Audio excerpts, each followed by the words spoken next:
Assalamualaikum warahmatullahi wabarakatuh. Selamat pagi semuanya anak-anak. Waalaikumsalam, selamat pagi Bapak. Warahmatullahi wabarakatuh. Nah, bagaimana kabarnya? Apakah baik hari ini? Alhamdulillah. Baik dan sehat Bapak. Alhamdulillah. Setelah sebelum kita memulai pembelajaran kita pada hari ini, alangkah baiknya kita mempersiapkan kelas dulu dengan mengucapkan salam dan berdoa. Nah, silakan Urip sebagai ketua kelas disiapkan terlebih dahulu. Siapa? Siap. Ucapkan salam.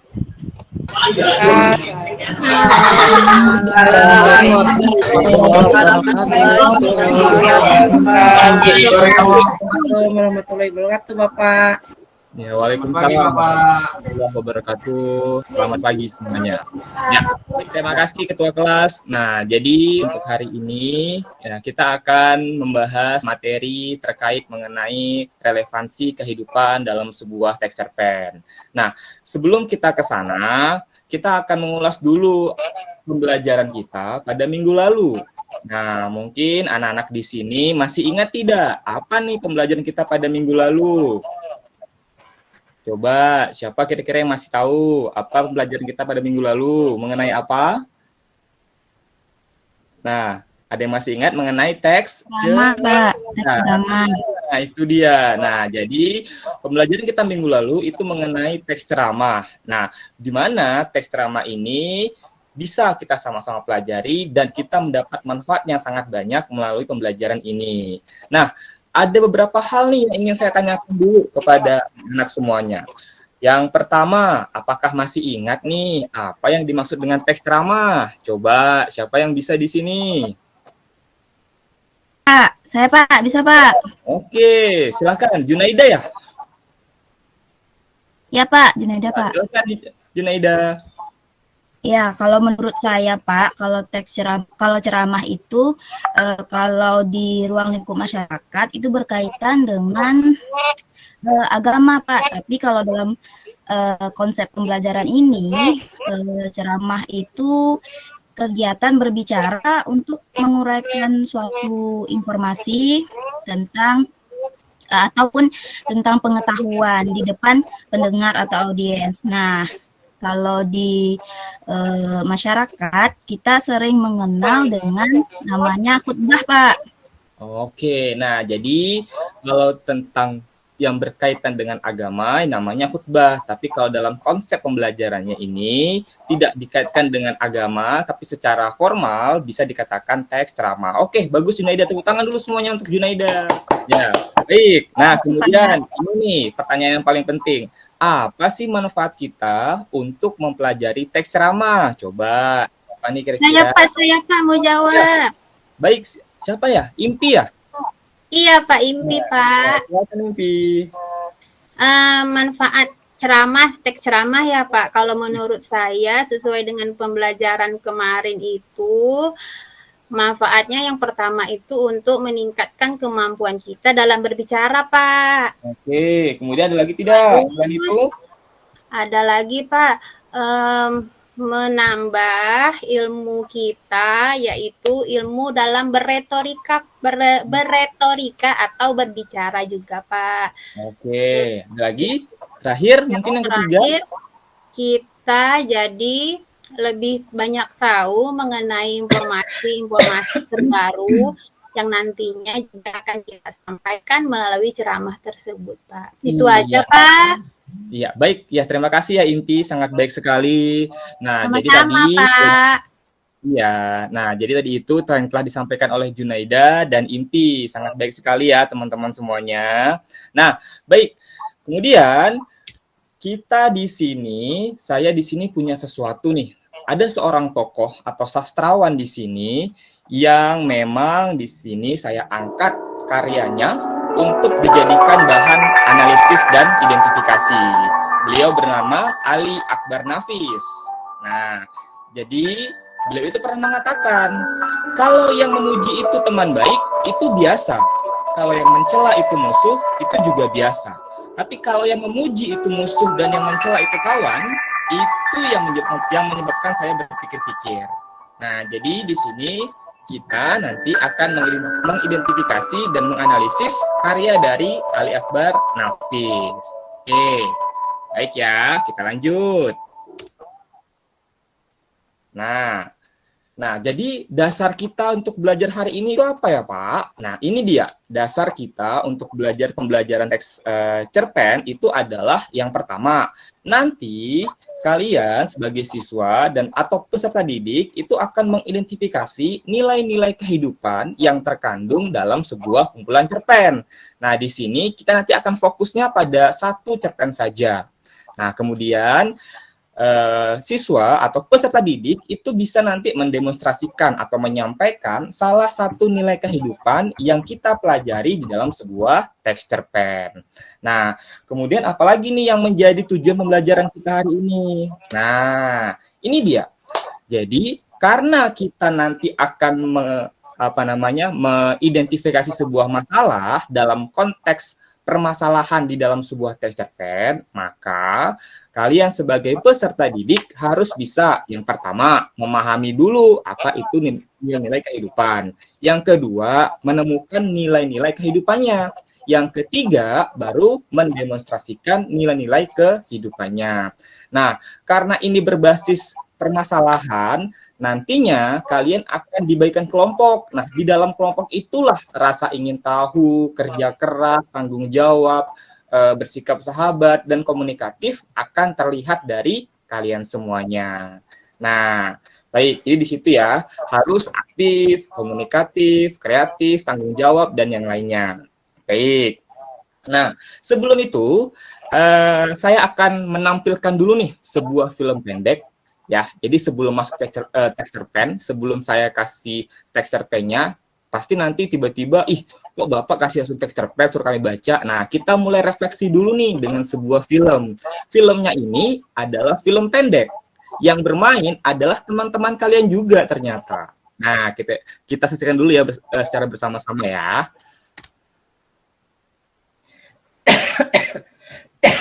Ya, ini alurnya. Nanti kita akan di sini ya. Setelah ini, nah, ini dia. Kita akan mulai. Diperhatikan baik-baik. Ada yang suka nonton film tidak di sini? Saya suka, Bapak. Saya suka pergi. Saya Bapak suka. Ini ya filmnya ya. Ini film edukasi. Yang bermain adalah teman-teman kalian juga. Selamat menyaksikan.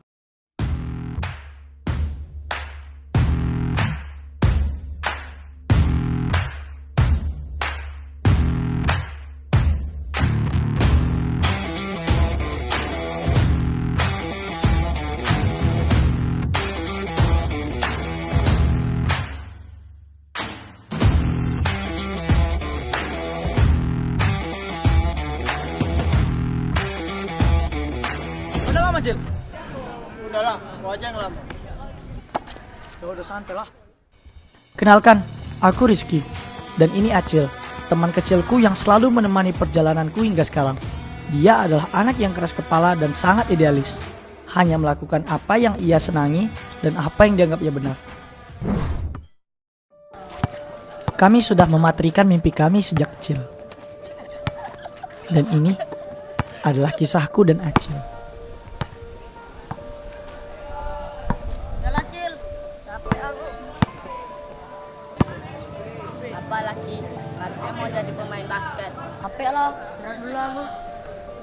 nantilah Ki. Kita itu harus kerja keras Ki untuk mimpi kita. Mimpi tanpa usaha itu percuma.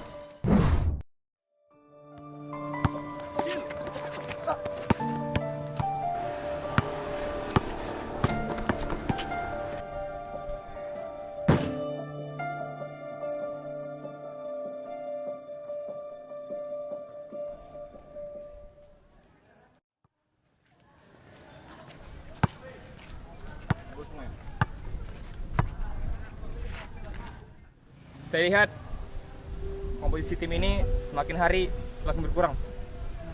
Ada apa? Tahu, Pak. Terutama kamu, Cil. Kamu kapten di tim ini. Kalau kamu tidak bisa untuk fokus, kamu bisa keluar dari tim ini. Kamu tidak akan bisa untuk masuk tim nasional. Seperti yang kami inginkan. Ngerti? Ngerti, Coach. Oke, setelah ini kalian bisa semuanya balik, istirahat. Dan untuk Acil, fokus lagi. Ya, Coach.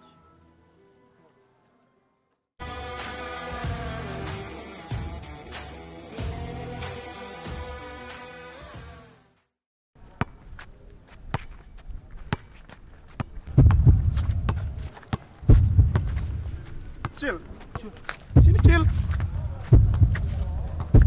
Wih.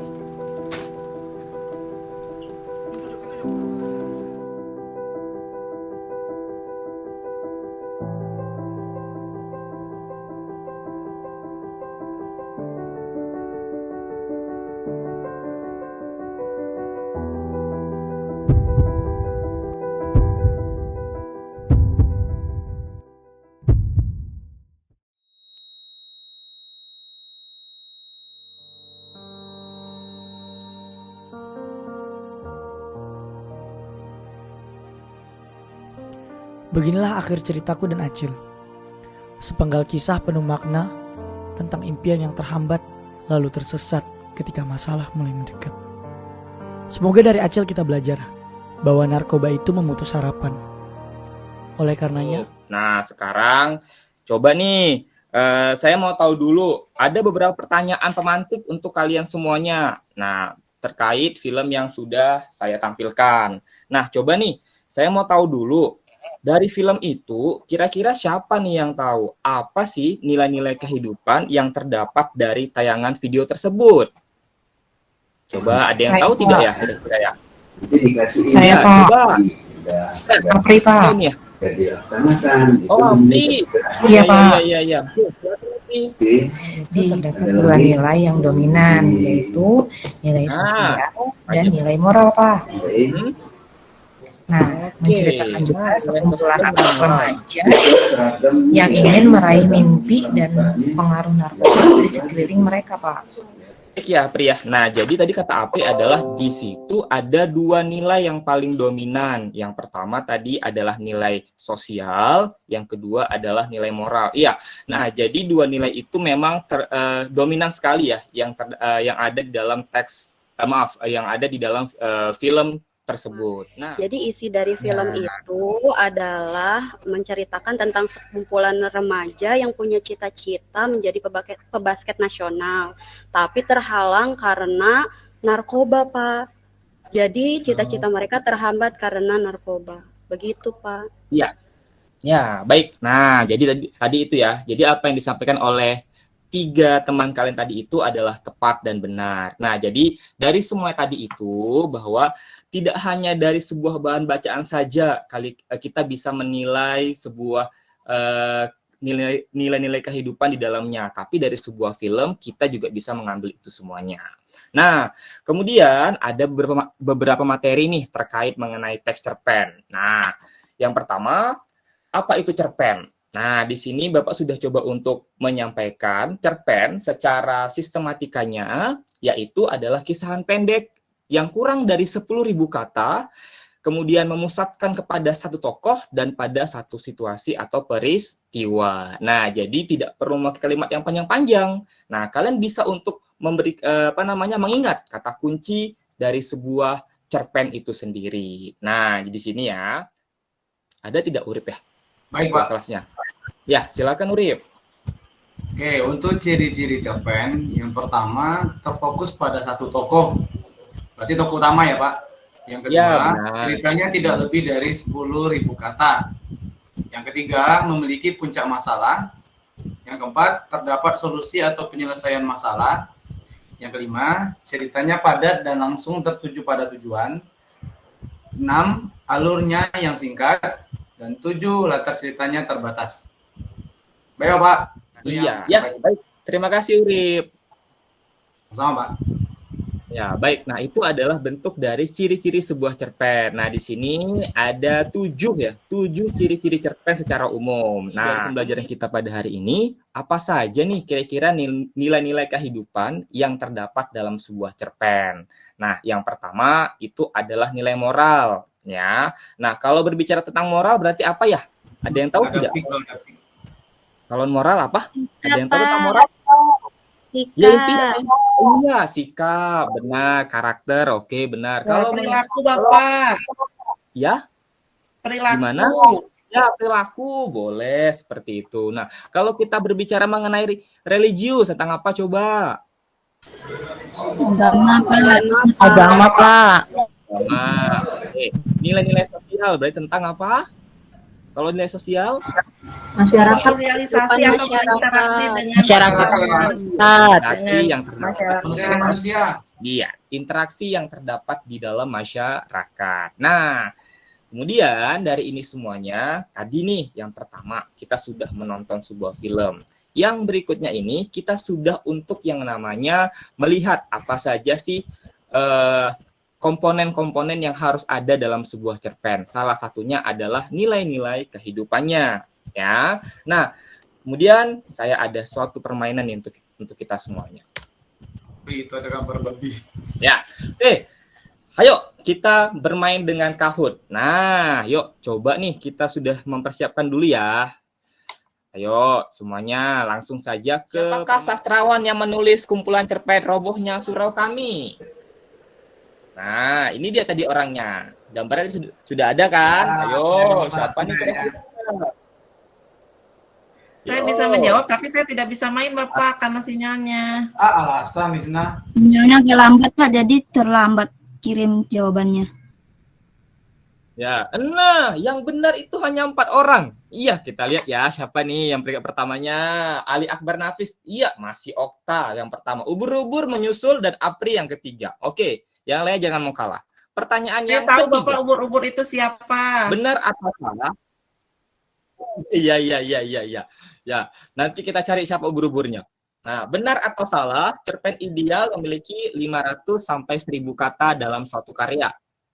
Saya kalah sinyal, Pak. Karena saya tahu loh. Oh. Dia yang benar menjawab 4, yang salah menjawab 5. Kita lihat lagi. Oke, masih Okta ya, yang pertama ya. Oh, dominan sekali, tangannya cepat ini berarti nih. Oke, yang ke Iya, makan keras satu, nih. Pak. Nah, Dia kan kenapa keras Urip? satu, Pak. Oh, iya. Ya, kamu juga harus bisa, Urip. Nah, oke. Nah, sudah ada. Iya, sudah ada 5 jawaban. 6 jawaban, 8 jawaban. Lagi, ya, sudah, iya. 1 menjawab salah, 8 menjawab benar. Oke, soal yang terakhir.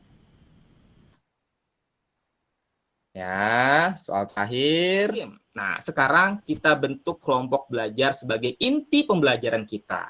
Ya, nah di sini saya bagi nih. Kelompok 1, Impi Lisna Rizky. Ada nggak orangnya nih? Impi Lisna Rizky, ada? Ada, Bapak. Oke, nah kemudian ada Urip, Aprianti, dan Irma. Ada tidak? Ada, Pak. Kok sepi? Oh, Hadir, Bapak. Ada. hadir. Ya. Nah, oke. Ya, yang kelompok 3, Okta, Ai sama Farah. Ada tidak? Ada, Pak. Siap, ada Bapak. Nah, Farah ada Farah? Ada Pak. Ada. Nah, yang terakhir nih, ya, the one and only nih, yang paling khusus saya buat. Ada Junaida dan Meli, ada? Hadir Bapak. Jadi, Pak. Ya, jadi ada yang 3 orang, ada yang 2 orang dalam satu kelompok. Jadi nanti ketahuan nih siapa ubur-uburnya nih nanti di sini nih. Nah, oke, kita lanjut ya. Nah, kemudian, ini adalah lembar kerja peserta didik atau LKPD yang akan saya bagikan dalam bentuk teks, cerpen, yaitu tentang cerpen Robohnya Surau Kami. Jadi karya Ali Akbar Nafis. Jadi di sana itu nanti beliau telah menciptakan sebuah cerpen yang sangat legendaris sekali ya, terkait cerpennya itu. Bukunya adalah kumpulan cerpen Robohnya Surau Kami. Salah satu cerpen yang sangat terkenal di dalamnya itu adalah Robohnya Surau Kami. Nah, di sini nanti saya akan memberikan waktu kepada kalian semuanya untuk mengerjakan dan mengidentifikasi teksnya ya, selama mungkin ya 2-3 menit ya, karena sebelumnya kalian sudah baca itu dulu tentang teks cerpen Robohnya Surau Kami.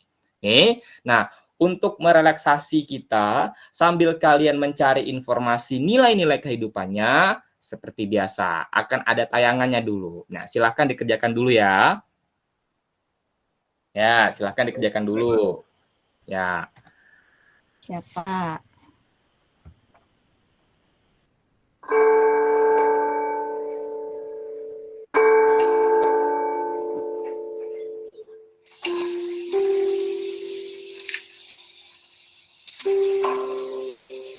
Kalau beberapa tahun yang lalu Tuhan datang ke kota kelahiranku dengan menumpang bis, Tuhan akan berhenti di dekat pasar. Maka kira-kira sekilometer dari pasar akan sampailah Tuhan di jalan kampungku. Pada simpang kecil ke kanan, simpang yang kelima, membeloklah ke jalan sempit itu. Dan di ujung jalan nanti akan Tuhan temui sebuah surau tua. Di depannya ada kolam ikan, yang airnya mengalir melalui 4 buah pancuran mandi. Dan di pelataran kiri surau itu akan Tuhan temui seorang tua yang biasanya duduk di sana dengan segala tingkah ketuaan dan ketaatannya beribadah. Sudah bertahun-tahun ia sebagai Karin, penjaga surau itu. Orang-orang memanggilnya kakek. Baik, nah itu sedikit cuplikan dari siniar atau podcast yang ada di media sosial tentang cerpen Robohnya Surau Kami. Nah, sekarang nih ya, karena sudah diidentifikasi, sudah dianalisis, dan sudah ditemukan nilai-nilai kehidupan apa saja yang terdapat dalam cerpen tersebut. Nah, kita mulai dengan presentasinya ya. Nah, oke. Kita mulai dulu dari kelompok 1 nih. Nah, kelompok 1, silahkan. Kamu coba paparkan 1 nilai kehidupan yang kamu temui. Silahkan, kelompok 1. Siapa nih? Kelompok 1 udah siap belum? Yo, kelompok 1. Siapa nih? Ada Impi, Pak, Lisna sama Rizky. Ya, yang mau menjawab siapa kira-kira? Yang mau mencoba untuk menjelaskan? Saya dulu, Pak. Saya dulu menjawab. Ya, jangan berebut dong satu kelompok. Harus akur. Ya, jangan berebut. Nah. Ya, coba Rizky, silakan Rizky. Assalamualaikum warahmatullahi wabarakatuh. Kami dari kelompok 1 akan mempresentasikan hasil diskusi kami mengenai nilai kehidupan yang terdapat pada cerita Robohnya Surau Kami. Kalau menurut pendapat kelompok kami, Pak, nilai yang terkandung di dalam ceritanya itu ada nilai sosial, Pak. Yaitu sesama manusia harus saling membantu jika orang lain berada dalam kesusahan. Sebab kita adalah makhluk sosial yang tidak bisa hidup sendiri. Kayak gitu, Pak, kelompok kami, Pak. Oke, boleh ya. Mungkin dari tanggapan kelompok lain, saya mau coba kelompok 2, coba nih ditanggapi. Benar tidak nilai sosialnya seperti itu? Kira-kira kelompok 2. Siapa nih kelompok 2? Silakan, coba. Silakan. Coba nih, ya. Ya, kalau menurut kelompok kami, Pak, kami kelompok terakhir. Memang kami berdua, Pak, tapi kami ini sangat luar biasa. Ya, jadi betul. Ini, Pak, kalau menurut Okta tadi kan, nilai agamanya itu dengan tidak melakukan mencemooh, tidak berbohong, tidak melanggar perintah sang pencipta lah begitu kan. Jadi kalau dalam cerpen itu sejatinya memang menggambarkan nilai agama. Nah, di mana bagaimana seseorang seharusnya selalu taat dan menjalankan perintah serta kewajiban Tuhan. Nah, selain itu Pak, nilai agama itu bisa juga digambarkan dengan perilaku tokohnya, bagaimana tokohnya mematuhi perintah Tuhan. Nah, seperti yang digambarkan, yang disebutkan oleh Okta tadi, tidak mencemooh, tidak berbohong, begitu Pak. Terima kasih Pak. Iya, bagus ya. Nah, ini kelompok terakhir luar biasa. Kasih tepuk tangan dulu untuk Junaida. Luar biasa. Terima kasih, Pak. Walaupun jauh tinggal di ujung utara, tapi luar biasa jawabannya. Oke, kita lanjut kembali. Nah, ini terakhir nih, pemaparan terakhir dari kelompok 4. Nah, coba. Berarti Meli ya ini ya? Coba nih Meli, tadi kan sudah Junaida. Nah, sekarang... Iya, Bapak. Nah, silakan Meli. Saya. Apa nilai yang sudah ditemukan di dalam... Ya, baik Pak, terima kasih. Ya, silakan. Assalamualaikum warahmatullahi wabarakatuh. Kami dari kelompok 4, Pak, telah melakukan diskusi dan menemukan 2 nilai kehidupan dari cerpen Robohnya Surau Kami karya Ali Akbar Nafis. Yang pertama itu adalah nilai pendidikan dan yang kedua adalah nilai budaya. Kalau dari nilai pendidikannya sendiri, itu tidak mudah putus asa dalam menghadapi kesulitan, tetapi harus selalu berusaha, Pak. Terus kalau dari nilai budayanya, itu memegang teguh adat istiadat atau kebiasaan di suatu masyarakat. Sekian presentasi kami. Assalamualaikum warahmatullahi wabarakatuh. Waalaikumsalam warahmatullahi wabarakatuh. Nah, luar biasa ya. Sudahlah kelompok terakhir, hanya 2 orang pula, tapi 2 loh nilai kehidupan yang didapat di dalam teks cerpen ini ya. Nah, luar biasa nih kelompok 4 khusus untuk bilang, kelompok 4. Pak, kami keren walaupun berdua. Iya. Oke, keren Pak. Ya, baik. Nah, jadi sudah bilang kami nyontek ya. aja. Siapa yang bilang ini ada nyontek? Oh ya, memang Urip emang sumbernya nih pasti nih. Ya, oke, baik. Ya, nah jadi baik ya, begitu saja dulu untuk hasil dari presentasinya. Nah, setelah ini nih, saya akan melihat siapa nih yang kira-kira bisa untuk mengevaluasi pembelajaran kita atau jalannya diskusi pada hari ini, ya. Nah, sebelum saya nanti yang mengevaluasi, saya mau tahu dulu nih, Nah nih, yang paling banyak masalah jadi sumber nih di antara yang lain. Coba Urip, silakan Urip. Oke Pak, jangan salah ya Pak ya. Saya nyimak loh Pak tadi.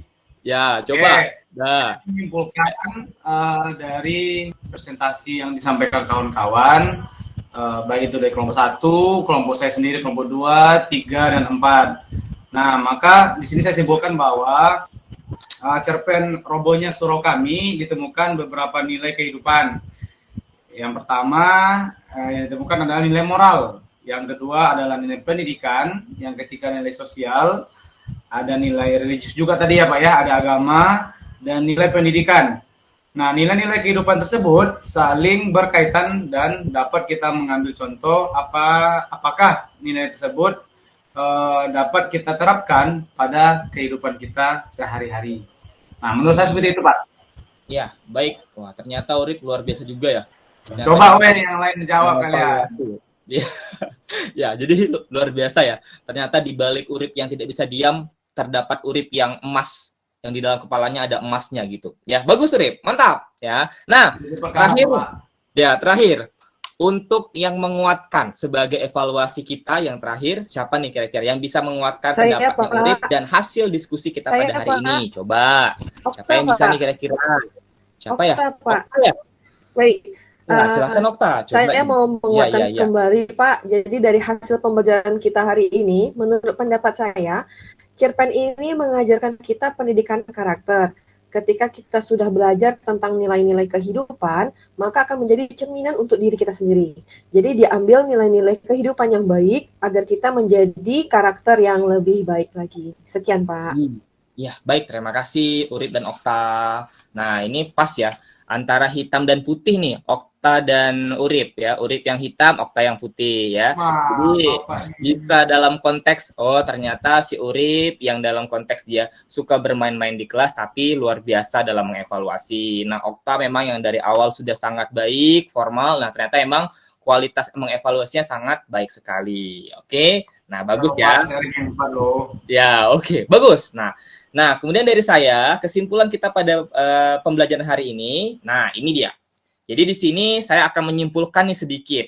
Nah, tapi kesimpulannya ini saya tuangkan dalam sebuah puisi lama ya. Nah, ada yang tahu kan Guridam 12? Tahu, Pak. Tahu, Pak. Ini adalah masterpiece ya, atau mahakarya terbesar dari seorang Raja Ali Haji. Nah, jadi saya akan mencoba untuk membacakan dulu. Nanti mendendangkan ya, bukan membacakan. Nanti kita akan sama-sama tahu apa kesimpulan dari cerpen ini dan kenapa saya kaitkan dalam Gurindam 12. Nah, perhatikan ya baik-baik ya. Nah, jangan diketawain kalau suara saya agak fales ya. Kita kan sama-sama belajar. Ya, baik. Nah, sebentar, minum dulu. Kawan-kawan nanti ketawa ya. Kalau bapaknya lucu. Oke, baik. Urip, bayar uang kas, Urip. Oh, udah mulai kemarin. Nah, Urip. Oke, yuk kita mulai ya. Nah, saya menggunakan tepukan tangan saja.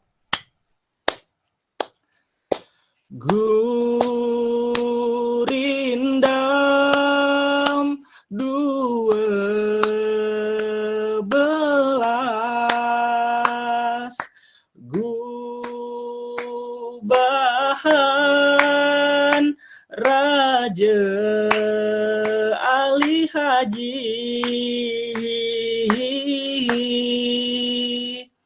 Nah, kita masuk pesan yang pertama. Kasihkan orang yang berilmu, tanda rahmat atas dirimu, hormat akan orang yang pandai, tanda mengenal kasar dan cindai, ingatkan dirinya mati, itulah asal berbuat bakti.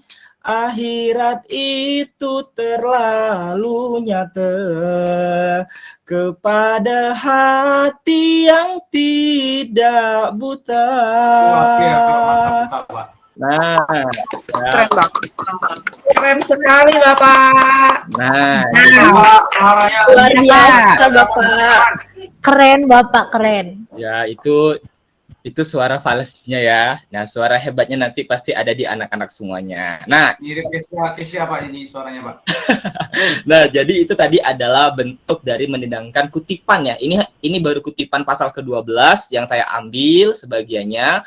Nah, kenapa kutipan ini bisa dijadikan suatu acuan? Karena di dalam nilai-nilai di dalam cerpen Robo Instoro kami ini itu terdapat nilai-nilai kehidupan yang kita bisa gunakan dengan kondisi yang sekarang ini. Nah, sama seperti dalam konteks kutipan Gurindam ini mengingatkan kita tentang yang namanya kematian, kemudian kita harus hormat akan sesama, kemudian kita juga harus menjalankan semua perintah Tuhan dan menjauhi larangannya. Nah, dan ujungnya adalah kita harus tahu bahwa tidak ada yang kekal dan abadi di dunia ini. Nah, untuk itulah semua nilai-nilai kehidupan yang terdapat dalam cerpen Robohnya Pulau Kami ini, nah, itu bisa dikaitkan dengan Gurindam 12 sebagai bentuk kearifan lokal pada masyarakat Melayu. Nah, jadi itu ya semuanya ya.